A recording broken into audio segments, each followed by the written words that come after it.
I gave my whole soul to this art form, my entire self engulfed in the pious flames in higher planes. I don't aspire to wealth, just global heartwarming, parts forming into a whole, mentally bold and noble. Centuries roamed of total destruction, global abductions of children that were meant to be happy and tearless.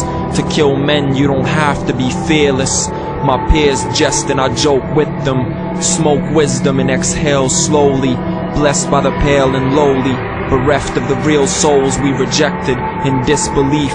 Forgotten prophets, as a twisted leaf wanders and crosses my optics, crosses in politics, hatred for Islam. I place my wrist and palms together, bond them forever in this position. To better my disposition, I sever myself from Christians, yet Christ is my life force like Krishna. I'm twice born, I listen and write storms, visions of night swarms of locusts, but light psalms focus my energies. I hope that my enemies shift from hatred to comprehension and compassion, from condescension and wrath to ascension and path to perfection, like ascended masters sipping nectar, happily listing the best of dawn's reflections. Know thyself. To know thyself is to know God. This has been known since ancient times. It was written on the temples in Kemet. It was known by the Hindu sages. It was known by Christ, the Messiah.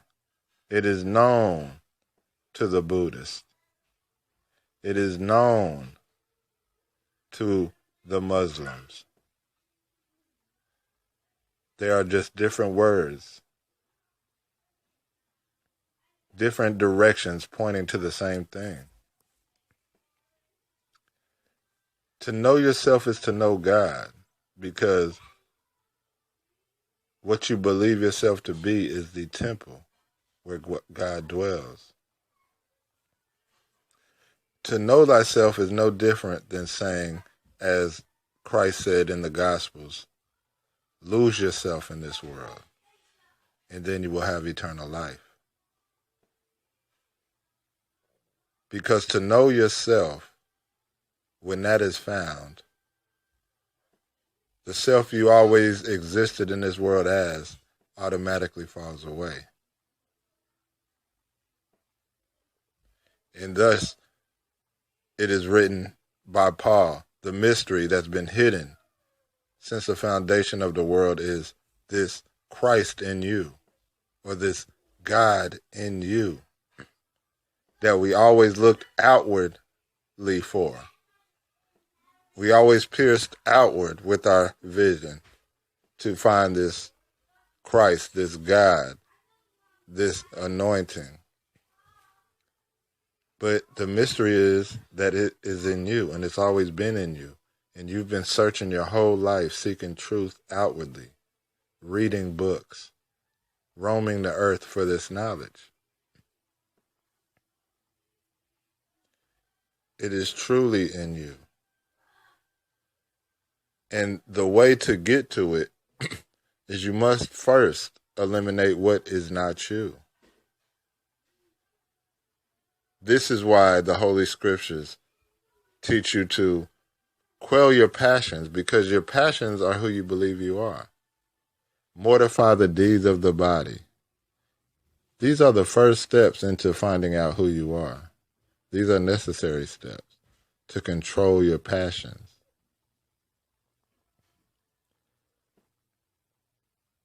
And these schools of learning teach these different methods, but they all point to the direction of the source, of God. So the first step is to seek what we are not. So as I look in front of me and you look in front of you at any object you see, whatever object you're seeing at this time, you would say that is not you. For For instance, if I'm looking at a table, I would say this table is not me. Why would I say it is not me? How do I know it is not me? Because it does not always remain with me. I perceive the table. I being different from what I perceive, the table. So these are two different things. I can go somewhere and the table does not follow. So it, of course, is not me. So when the question is asked, what are you? This is what is asked. 2, point them to the direction of the Holy One, the Ancient One, the only One, which is God. Who are you? When asked, most people who believe themselves to be individuals will tell you about their memories, their name, their occupation, their height, their skin color. So again, as we look out in the world, we see things, we perceive things, and we know I am the perceiver of them. But then we look at the body. Am I not also the perceiver of my body? Well, again, one will say, well, if I go to the kitchen, the body follows. So this body has to be me. And then we get into the deeper teachings of, well, okay, when you were 15, you had a different body than when you're 30. So that body did not always stay with you. Your body when you were 10 is different from the body when you are 40. So this body did not always remain with you. It has underwent a complete change down to the cellular level, and yet you remain. And even when we go into things as dreams, the body is no longer there. You're in a new body, yet you remain. So the body is not always with you. Because if it was, you would still be a newborn baby. But when that body changed into a adolescence, you remained, but the body changed. Just as the scenes of your eyes change, the same scene of the body changed. So it cannot be you. Well, then some will say, well, I know I'm not my body. I'm my soul inside my body. Well, a soul is just another name for your psyche, your desires, your personality, your likes and dislikes. Likes and dislikes change. Personalities change. Thoughts change. Yet a piece of you does not leave when a thought appears, I am hungry. When that thought comes and then it leaves, a piece of you doesn't leave with it. So it is not you. It is just like the wind. When the wind breezes against your skin, it appears and then it leaves. It is not you. Similarly, feelings and thoughts are just visitors. They're passers-by. They come and they leave, and they are not us. Yet we take ourselves to be the passers-by. This is an illusion. This is a false perception, meaning it's not based in reality.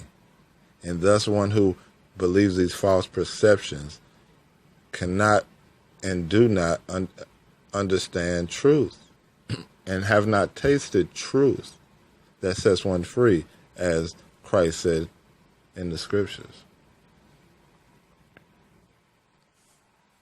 And so if I'm not my thoughts and I'm not my body, what am I?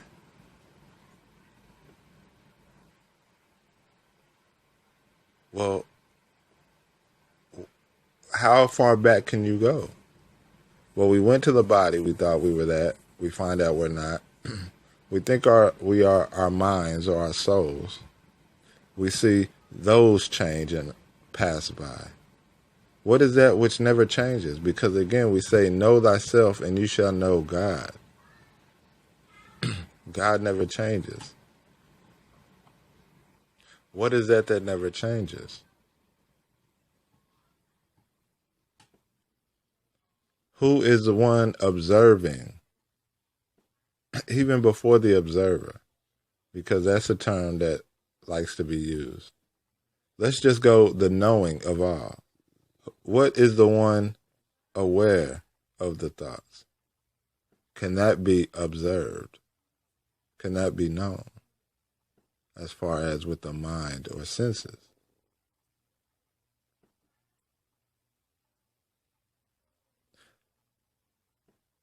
You are the one behind the thoughts that never change, behind the movements of the mind, behind the movements of the feeling, behind the movements of the body.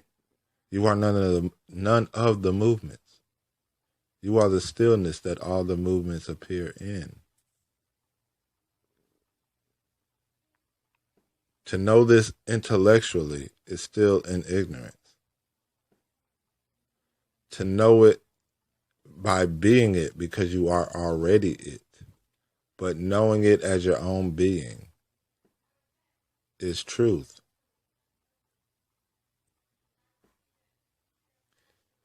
And once one knows that, once one has made the distinction that I am not the perceived, meaning the things perceived. I perceive my body. I perceive my feelings. I perceive my thoughts. I am the one that cannot be perceived. Once that is seen clearly, then one begins to dwell on, well, who is this perceiver? What is it? Does it have boundaries or limits? Does it ever come and go like all the other things that I observe come and go? And one begins to notice that this perceiver is ever still, never shaken. How do we know it's never shaken? Because it's the one that experiences shaking or turbulence or confusion. It must be devoid of confusion in order to see confusion. It must be devoid of pain in order to notice pain.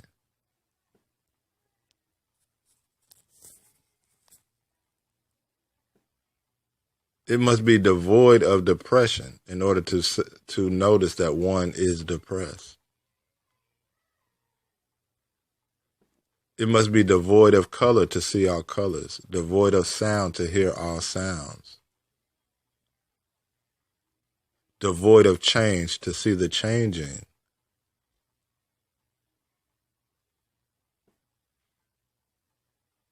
It must be devoid of form to hold all forms. Can anyone find its boundaries? Thoughts, these visitors come across and say, well, this what I am is attached to the brain. That's a thought. Or else someone has told you this. And so when one discovers their self as this pure,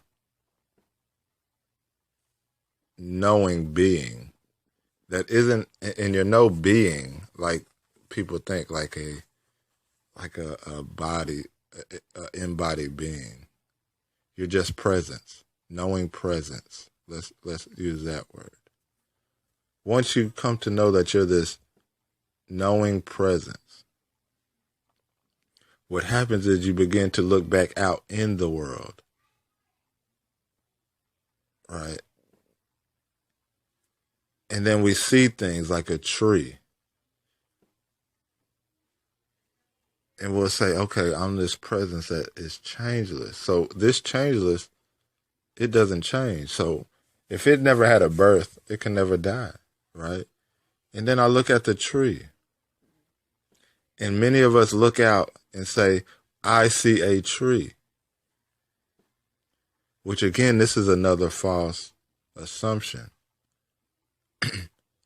Relatively it's true, but in the absolute sense, it's an illusion. Once one knows that he is this background of existence, the underlying, the stillness behind all the movements, the unborn amongst the born, the deathless amongst all the death, he begins to look at the experiences in life. And one begins to see that, okay, how is a tree known? Because we give preeminence to a tree, meaning we give a reality to the tree, meaning I see a tree or whatever object you're looking at. But we don't truly see a tree. All we see is our perception. When we hear a sound, we don't truly hear a bird chirping. All we hear or all we perceive is sound. And this sound of what we call chirping, we attribute it to something outside of ourselves. So all we really know is our perception, whether it be seeing or hearing. Mind tells us there's a hearing of something, but all we actually experience is our perception. There's nothing outside of our perception. Our perception creates the colors, the vibrations, the sounds. They are our perception. And so if all these things are made of our perception, they're not separate from it. And then we come to say, well, okay, what is our perception made of? Because if these things I say are outside of my perception, like flowers, cars, houses, there's something that exists outside of perception. And we come to find there is nothing outside of perception. All of these experiences are made of perception. They are perception. What is perception made out of? Can perception exist without knowing? What am I saying? Without being aware of perception, can a perception exist? Is there perception outside of knowing? And I'm using knowing and aware interchangeably.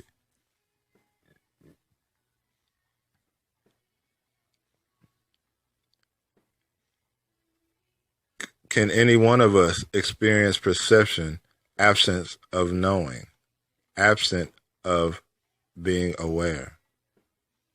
There are no perceptions absent of awareness or knowing.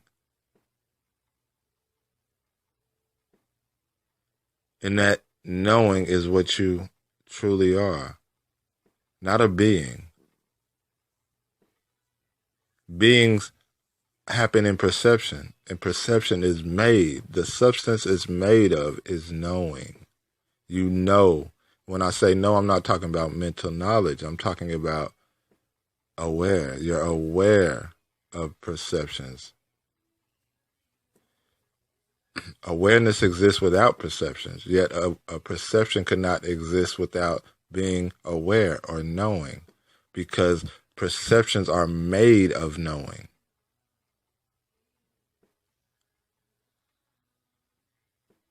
Just like an ocean can exist without a wave, but a wave cannot exist without an ocean, because waves are made of ocean. And so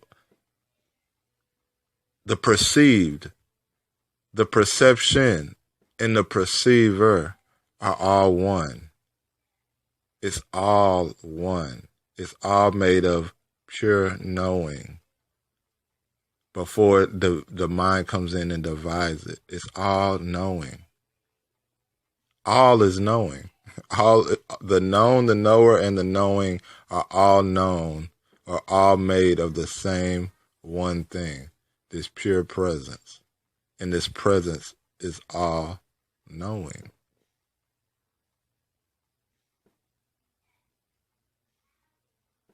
All knowing. And so, after we have backtracked to the essence of our being, we come to find out what it is.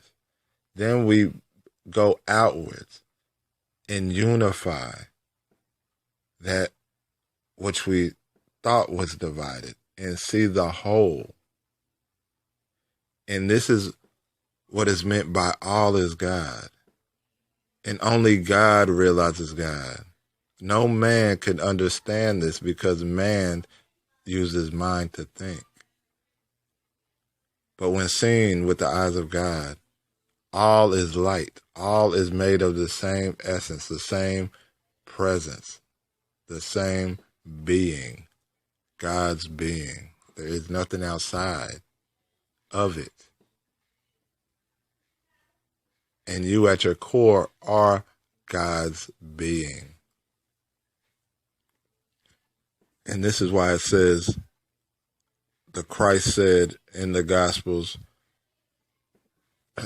when I was in jail, you fed me. When I was hungry, you fed me. When I was in prison, you visited me. When I was naked, you clothed me. These are the ones who inherit the kingdom.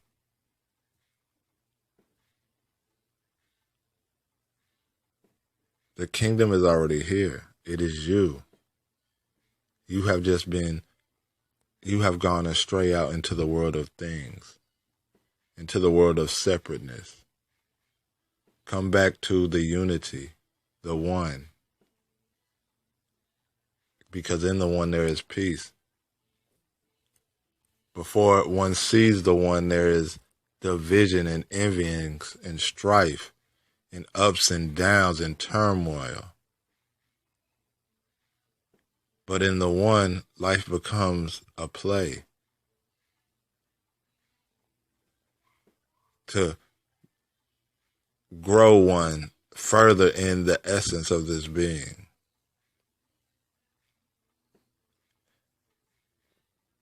And this is what Christ meant when he said, when the eye is single, not when the eye is divided into the many things, but when it is unified, the body is full of light. All is light. But if this unity isn't there, you are in darkness. How can you say you know God yet hate your brother? Because truly, in essence, it's only God here. So how can you hate another when it is God? All is God.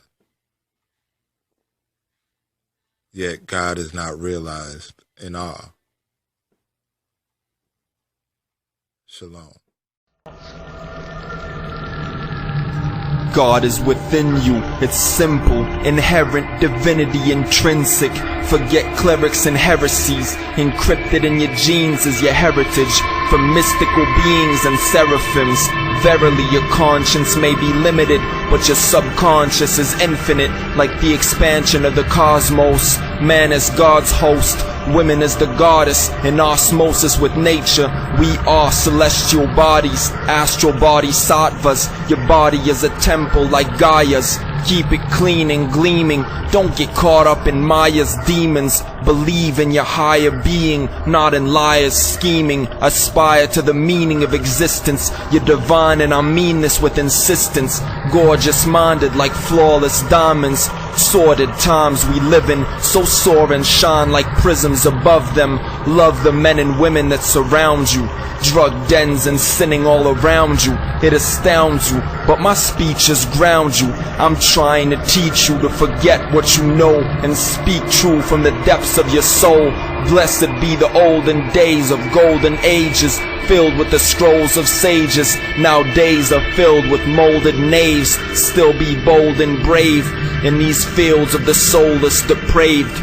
Your soul is ageless. Don't let ill goals and graves debase you. In the spatial confines of your mind, you can shine and blind men. Space and time is an illusion.